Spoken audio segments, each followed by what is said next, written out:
Hey, how are you? I feel like I haven't seen you in so long. You haven't. It's been like a month. It feels that way. A month of recounts.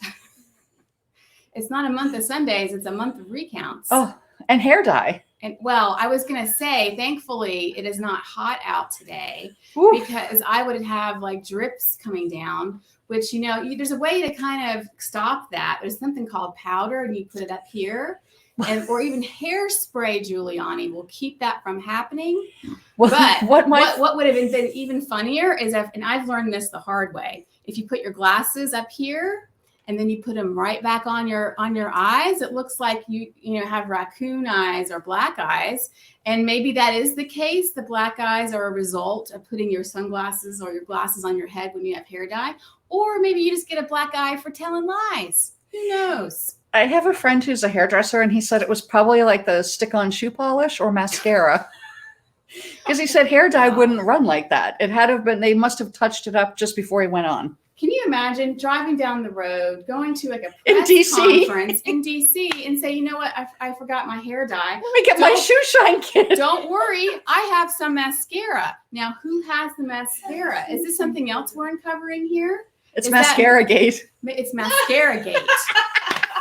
And it's another Q theory. Oh my God. We found out the Q theories. It's obviously not a good quality mascara, because a good quality mascara wouldn't drip that way. I think it was in the sale bin at Walgreens. It wasn't better than sex mascara, because that stuff sticks on. Yeah. I'll promo that. Can we get sponsorship with better than sex mascara? Because that shout out, hello. That thing, if once you put it on, it doesn't come off. I mean, you have to like pluck out your eye. If you see people in Publix that have no, eyelashes, you may think, oh, chemotherapy. Oh, no, what is that? No. It's mascara. It is better than sex mascara. You can't take it off. We should send some to Rudy. Oh, we should send some to Rudy. Hey, we're going to put his address up. And if you want to send some better than sex mascara, we're going to have the information for you to send to Rudy.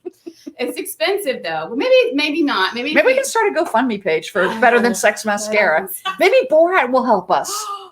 Because, he lured Rudy with, promises of shenanigans.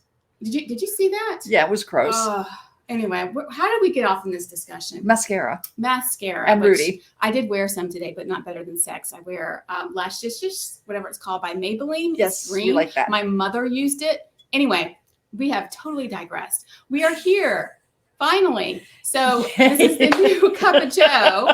And we decided, based on popular demand, believe it or not, that we're going to come on once a week, kind of talk about what's going on locally. Yep. Try to keep all this momentum going, because I think as a result of the campaign and everyone's passions, we all kind of came together as one. We did. And we want to continue that, because there's a lot of things going on. There's a lot of things that needs action, and we have the power, Sheila. And we have the devil in Tallahassee who needs to go. And maybe evolution's going to take care of that. Yeah. Oh, did I say that? No. And hopefully the Bible will send some kind of plague down on little Marco.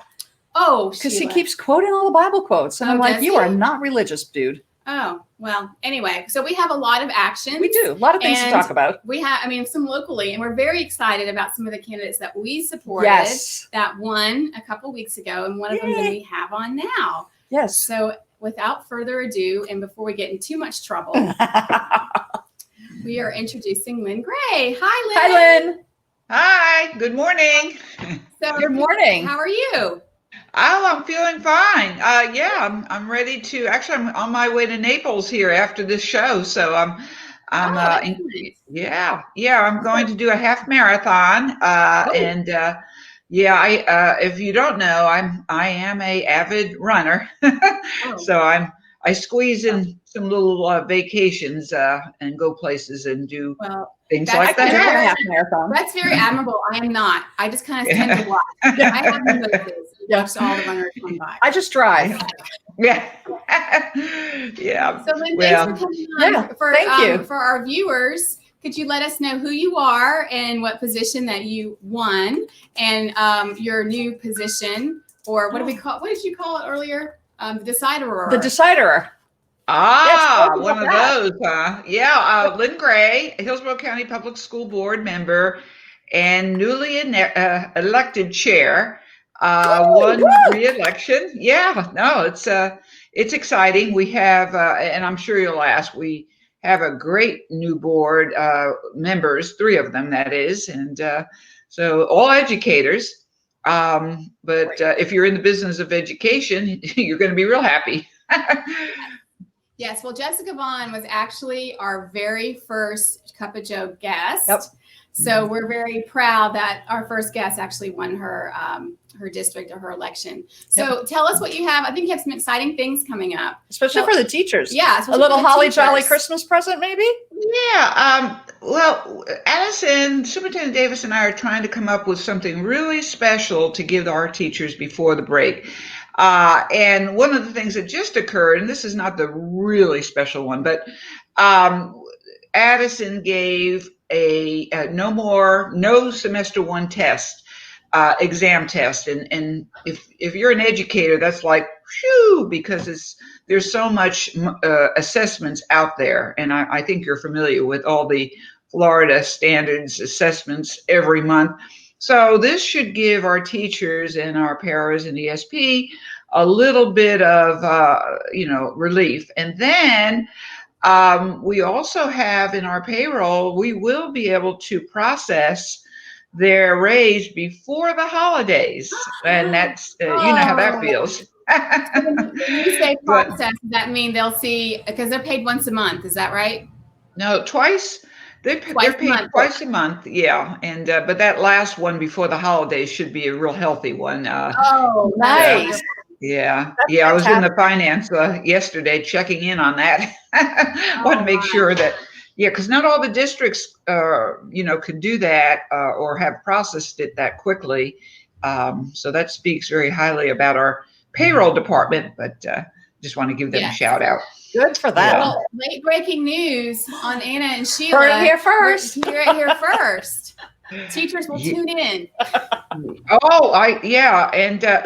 this is all. I don't want to say all about the teachers, but our emphasis is definitely to help our teachers' morale and their stability, and their what they need, the resources, the protection, because this virus is as you hear it. It's getting scarier and scarier.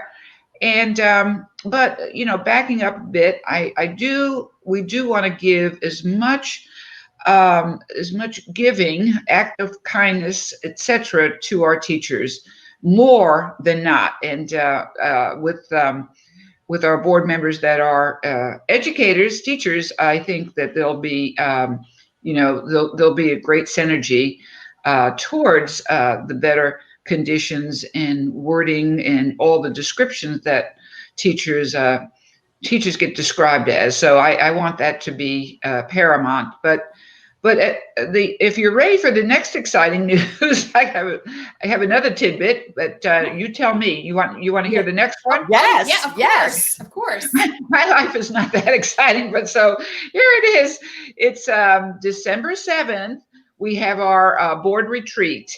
And that means just like you and Sheila can kind of say what, the way it really is, how you feel, what committees you want to join, and what made you want to run for office, what would you like to see being done, and really kind of get to know each other. And I think that's probably more of the scope than just committee assignments, but we'll have way of work.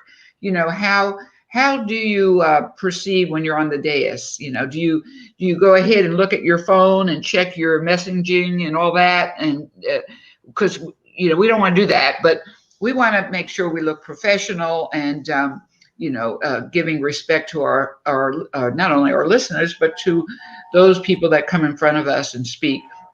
So anyway, the retreat's all about really kind of girl, we have Shake Washington, which is a guy, but a lot of girl talk, guy talk, and meeting the staff, the cabinet, the ones that rule the roost of academia and social mental wellness. So they'll get a chance to hear from them and get to know them a little bit too, in an informal setting. But that's, that changes our new board members in a lot of ways, because when they learn about the existing board members and how they feel about this, that, and the other, it puts them in a different frame as to who they are as well. So it's a necessary, as you well know, it's a necessary communication standard that the retreat is. So that's our excitement coming up very quickly.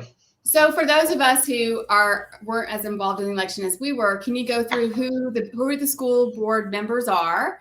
And later, I didn't tell Erin this, maybe we can put their link to their email and things, so people can know what district they're in and who their board representative is. Okay, so we have Henry Shake Washington.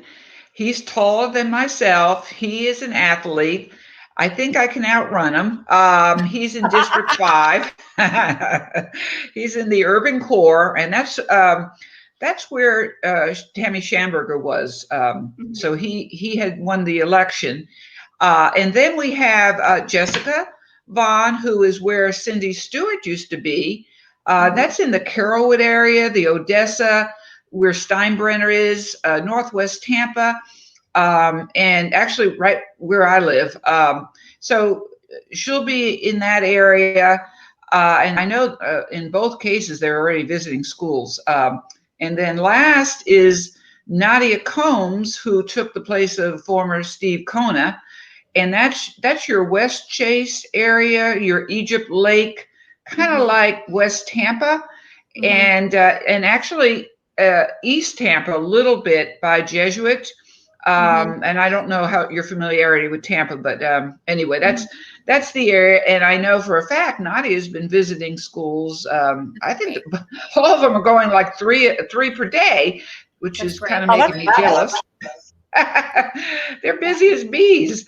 So yeah. So I think, and I'll just say it because it's our show, we can say whatever we want, but I think it is wonderful how we have both educators on the board, former educators, and it's predominantly made up of women. Just saying, when there are none, but still, I think it's great. I think it shows, the empowerment of women and those of us that are close in terms of being educators and being involved in the school system. Not that men aren't, but I think it's a breath of fresh air to have a full, almost female. I mean, we can give Shake a little pass there, but I think it's great that we have such a good representation of the folks that are really passionate about our school system. Hey, Lynn, I'm going to give you one request, and it's probably going to take you a while to fill it, that at some point the school board looks at getting a registered nurse in every school, not just some of them, but every school. Yeah. And I know that's difficult and it's hard and it's costly, but I think especially during Corona, where we're having a lot of problems with mental health with kids, it would be great. And I'm a nurse, so you have to plug getting nurses where they need to be. So Lynn, we would love to continue these conversations with you throughout the year. Maybe give people a forum, a different way to ask questions, maybe have different board members on. Just another avenue for folks to get involved, express kind of some ideas and their views, just so that you can get a good field representation of all the districts. So we appreciate your time. Congratulations. Yay, thank you. Congratulations on your running thingies. I'm sure you'll be great. Well, thank you. Thank you for having me, and I enjoy it. And yes, it's very good for each and everyone to get to know their school board members. So I welcome that. Thanks, Lynn. Have a good retreat. So much. Okay, thank you. Bye-bye. Bye-bye. So I know that this has been the place where news begins, Sheila. I have another breaking news. Breaking news. I have another. We like breaking news. I have another tidbit for you. Guess who tested positive for the Rona? It's not DeSantis. Rick Scott. That's right. Voldemort himself. He who shall remain nameless. Should always be nameless. Well, I think our fearless little mini-me Trump, who is our governor, had coronavirus because he's been out of the public for the last 3 weeks. Really? Seems logical. He hasn't been seen by anybody, hasn't said anything. He's been out of the public. Hmm. So something went on. Hmm. Unless he was being vetted for Trump's shadow cabinet. Maybe. Who knows? But so Sheila, I know this topic has come up in previous shows, but Yes. you may be wondering. I am. Why did I wonder all the time. Why am I? Yes, you wonder about me all the time. Why am I so opinionated? Why am I so, I guess, strong-willed?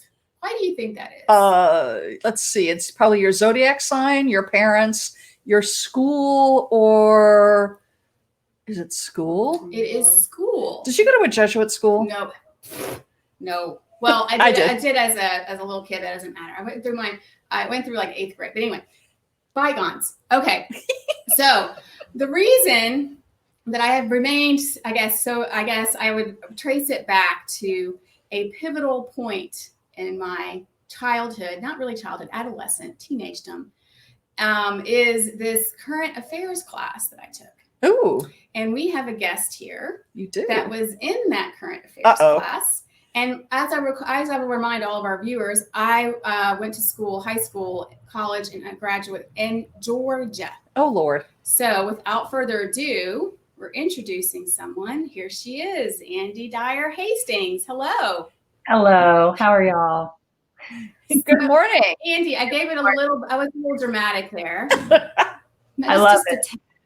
This is, podcast, so I have to entice the audience. It's like the Shakespeare, get their attention first. So at least we have our clothes on then. At least we have our clothes on. There's no fights.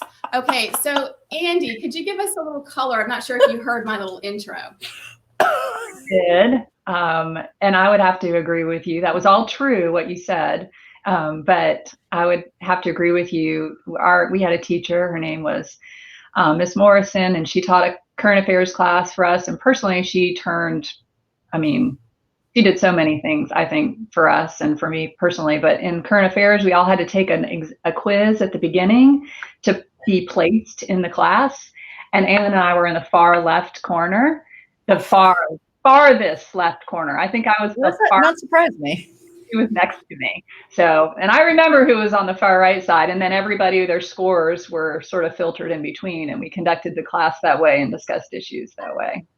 Right. So that to me, because my parents were Republicans, this is back in the day, in Georgia. In Georgia. And that was the first time that I really realized how left I was. And it was just basically me and Andy, because I think there was a big space between the next rung. This is in Georgia. Me and Andy against mostly, can I say, males on the other side, white males. And so that's when I really realized, hey, I have different views than everyone else. And hey, I'm in, of all places, Georgia. And the irony of it is I told my daughter that I would, dance on Haiti's grave if we turned blue. And she called me at 4 a.m. and told me that Georgia turned blue. And now she's at Emory. Anyway, so Andy is still in Georgia. And I thought you could give us just a little bit of color as to what's going on being there in the state right now. It's kind of amazing. I actually we went to school in Cobb County, Georgia, which for those that don't know, it's a northwestern suburb of Atlanta, formerly Newt Gingrich's district. That's where I live. Oh, yeah. Yes. And so, but actually, I have stories to tell you about Newt if you want to hear them. Well, let's get to what's going on and what Andy and I have concocted. We're so excited. Well, so as y'all know, because I think everybody on the planet knows, Georgia has been slowly turning blue, including my district, Newt Gingrich's old district, which in and of itself is a coup. But most, really, most metro Atlanta counties have done the same. And so Stacey Abrams has gotten out a huge Get Out the Vote program with Fair Fight Georgia. And there is an entire movement afoot.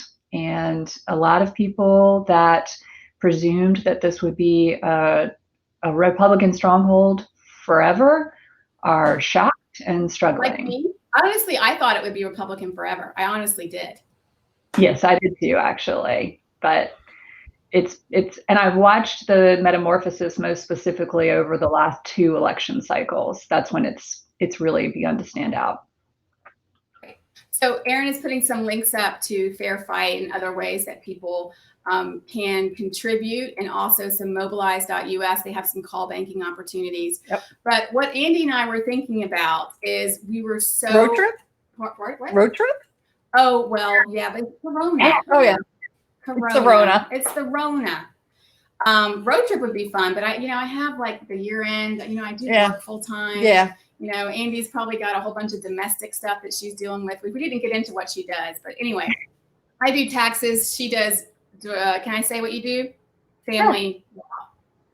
Well, She looks like a lawyer. She's got all those books behind her. Don't I look like a tax accountant? Yeah. Okay. Absolutely. Yeah. So what we thought is, because Miss Morrison is such a good speaker and has been, I guess, such an influencer from a Georgian perspective, that would be great to have her on, because she's still in Georgia, give her perspective, maybe have some people from that class, actual Georgians, as well as some of Andy's trying to get in touch with us, kind of get us hooked up with some campaign contacts to have them on to promote what's going on in Georgia, to promote people donating, to promote people call banking and volunteering, because this is of the utmost importance. Well, Alan and I already signed up for vote curing. Oh, really? Yep. What district? I don't know. It's on December 26th. We're going to be vote curing from our pool. Really? Yeah. Okay. It was through Mobilize, and I said, "We're doing this, honey. I don't care." It's like, "Okay, send me the link and I'll sign up." Oh, awesome. So we're going to have a special Cup of Dough Georgia edition. Yes. We're going to focus all on Georgia. We'll try to get some. We need peaches. Yeah, well, it's not peach season though. I keep telling people that it's not peach season.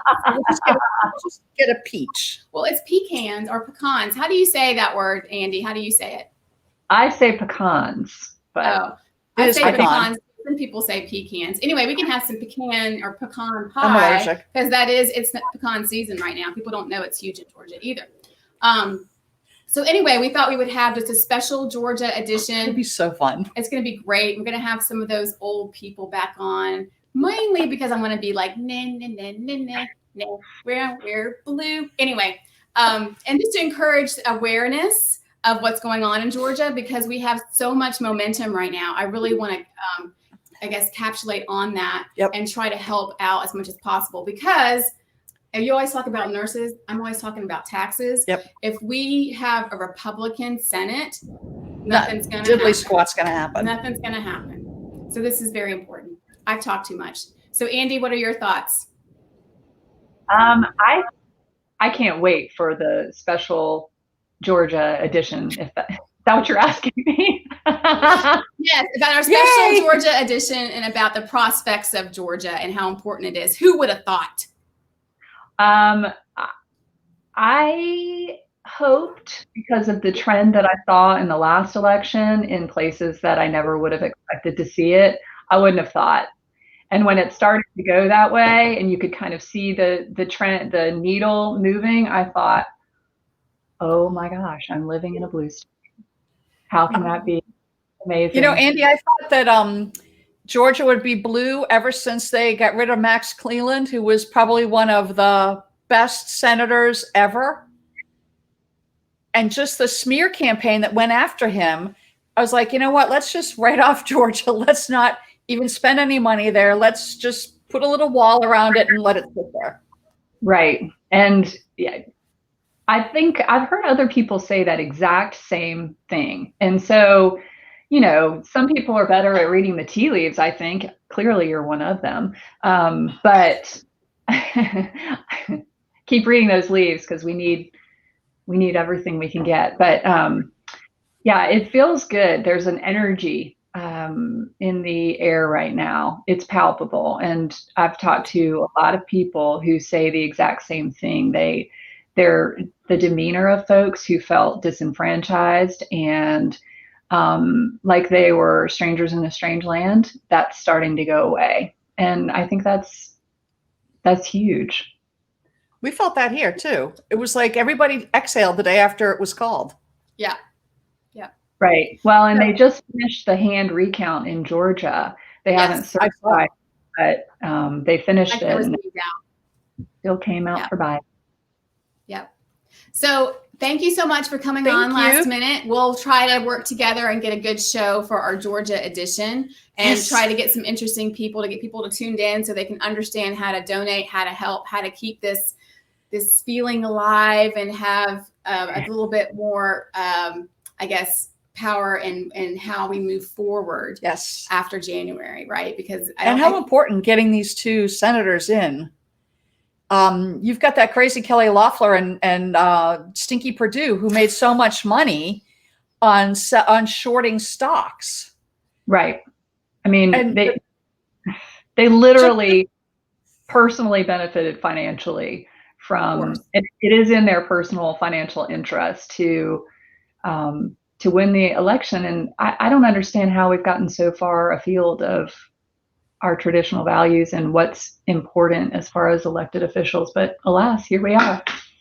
Alas, indeed. And I think so many people have said, I mean, when we were at the polls, oh, this is the first time I voted in years because there was just no reason for me to vote or it didn't matter. And so I think now they're realizing, yeah, it does matter. It does. Every vote literally counts. And if you've never seen that before, you're seeing it with this election. And that is 100% the case in Georgia. Absolutely. And we have your biggest fan right here, Joe. Yeah, Joe's the biggest I fan. love Joe. I love all Andy, thank you so much. What? I love all Pardon? the Joes. We love all Joes, even Cup of Joe. Yep. So thank you so much for coming on last minute. We're really excited about our future Georgia edition. We're hoping also this forum makes it a little bit more, I guess, less intimidating for people to understand what's going on, maybe give them some good information. My daughter will be here. Well, I don't know if she'll be awake to come to this, but understand from a Georgian perspective how they need to register, where they go to vote, those sort of basic facts, and how us here in Florida can help the cause. Well, just remember the registration deadline is December 7th to be able to vote in this election. A day that lived in infamy. Yes. And hopefully we'll. Okay, Andy. Hopefully it'll be 2 days that lived in infamy. 2 days. Okay. Thanks, thank Andy. you so much. Bye, guys. Bye. Bye. She's so sweet. Yeah, I think she's. Yeah, I don't think she's used to my energy anymore. So we'll have to see. Nobody is. I have to get up at like 5 o'clock in the morning just to be awake when I come here. Well, I'm just super excited. I just cannot believe that Georgia is a turning point in this election. So, I mean, the excitement and the passion just overfloweth. To see how far it's come from when they gave Max Cleland the boot. The man lost 3 limbs fighting for the United States, and they mocked him for being a veteran, and they mocked his loss of limbs. I mean, it was just such a vicious smear campaign, and everybody who was in politics at the time was like, you know what, just let the Republicans have Georgia, just write them off. And I think Stacey Abrams said, no, we're not doing that. Well, I've talked her up so much on this show, but I just love Stacey Abrams. I think she graduated a year behind Andy and I. If you're out there, come on the show. Yeah, she's out. That'd be awesome. So anyway, we are so excited that we're going to continue this show. We have a couple of activities locally for the folks here in Lithia that we hope to see everyone soon. Stay tuned Our next show is December. It is, but we might want to have a special Georgia edition. Yep. So we're trying to contact some folks with those campaigns to see what works, and also have Miss Morrison on here. She's a great speaker, great influencer. That'd be exciting. I know. I think she'll be able to kind of help people understand why this is so important. That'd be and great. Also, a lot of us that are listening are parents. Yep. And the youngins today are a little bit different. So I'm interested in her views on that, and interested in her views on Generation Z. So there's a lot of stuff. Oh, absolutely. I would love to have her insight. And she has made, I hope I'm not speaking for Andy, both Andy and I, who we are today. I think that would be wonderful. Yes.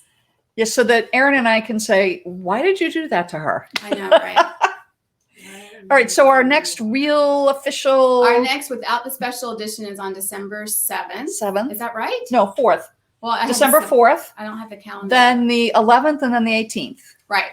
And so we have, I'm so excited. There's just too much excitement that we have Rebecca Jones coming on. Yes. Do you know who she is, Sheila? Of course I do. Tell us. Rebecca Jones was fired by Ron DeSantis. She was the head epidemiologist for the state who developed the corona. She wasn't. She was data scientist. Data science.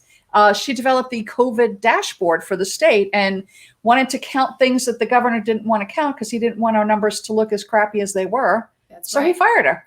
The database before she fired her was renowned nationally because it's so good. And so, when they do a good thing, what I say, fire them. Yep. That's what our lovely governor does. Good job. She's so like any good person did. She started her own community dashboard, Yep. which I look at almost every day. So Yep. I'm super excited to have her on. She's also an up and coming. She's quite young. Yep. And so it's really, I guess it's great to see someone that young and that impassioned to kind of do the right thing, which is what we should all be doing, is just do the right thing. I heard her speak on Saturday, and it was the first time I saw her, I thought she was, my age. And this very young, I thought she was 20 when I saw her. And I was like, wow. Yeah. She's done a lot. Yeah. And we've got some other guests. We've got a climate justice organizer coming on, and we have a food and climate organizer coming on. They organize food and climate? They do. How would they organize food and climate? Like they have certain They categorize dishes, things at the certain dishes when it's deli. members? Yeah. Oh, okay. Yeah. All right. Because a lot of people have said, how can I get involved locally? So in order to get folks involved locally in climate change and climate justice, we've got these two folks coming on as well. Great. And we also have our state legislator, Andrew Leonard. That's right. He's coming on the 11th? I believe so. We'll have to put everything up for the dates. Oh, yes. Erin said it's a different day, so yes. Stop talking, because we need to get these dates solidified. Yeah, we'll get the dates put up with the speakers, and I look forward to Georgia. I might have to find a peach pie. I need to make them and freeze them next time. You should. I should. So anyway, we've gone over once again because we digress so much, but we look forward to seeing you guys and having this podcast once a week. We try to get some interesting guests. So if you have any comments, any thoughts, any recommendations, we're totally open to Anybody that. know Stacey Abrams? Someone to get Stacey Abrams on here, man. I think I'll die happy. Oh my gosh, that woman. Anyway, all right. To Ruth. Thanks, Sheila. To Ruth. Thanks, Erin. Thanks, Erin.